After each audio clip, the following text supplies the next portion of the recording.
Here's why Vladimir Putin is quietly winning from the Iran war and how long that edge can actually last.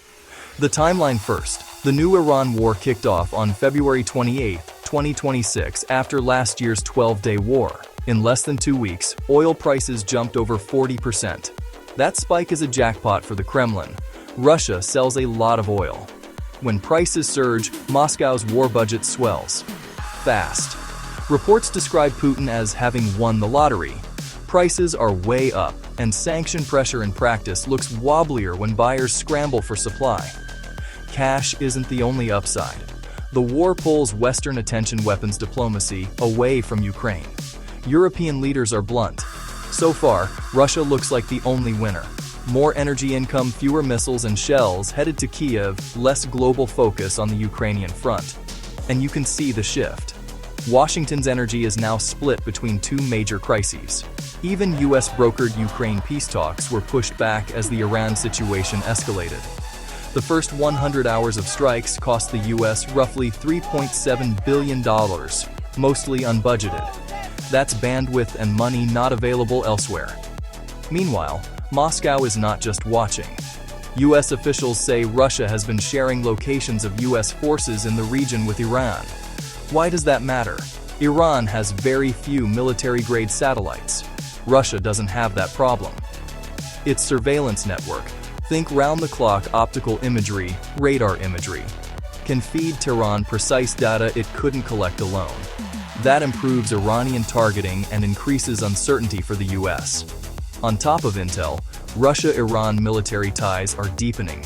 If given the chance, arms flows won't just continue, they could grow. Deliveries like 48 Su-35 fighter jets are slated for 2026-2028. There are reports of Iranian Mi-28 attack helicopters and a major deal for Russian Verba manpads. The message: this partnership is getting more capable. So, how long can Putin ride this wave? 3 moving pieces decided. 1. Oil. If the conflict keeps supply jittery, prices stay elevated, and so does Russia's revenue. If a ceasefire, de-escalation, or alternative supply calms markets, that windfall shrinks fast. 2. Attention. Right now, Western governments are stretched. 2 wars, finite stockpiles, and political bandwidth. If the Iran war becomes an open-ended war of attrition, as it looks after a pivot toward decapitation, strikes with no clear diplomatic exit, Ukraine competes for every dollar and drone. 3. Capacity. Iran's tempo already dipped. Analysts say missile stocks, launcher stocks are being rationed.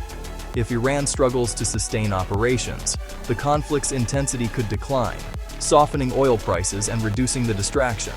On the flip side, if Russian intel and arms keep boosting Iran's reach, pressure on Western resources will persist. Bottom line, Putin benefits as long as oil stays expensive, the West stays divided, and Russia-Iran cooperation keeps maturing. Change any one of those and the lottery winnings start to fade. If you want to follow up on what could flip each lever, sanctions enforcement, emergency oil releases, or a diplomatic off-ramp, tell me what to break down next.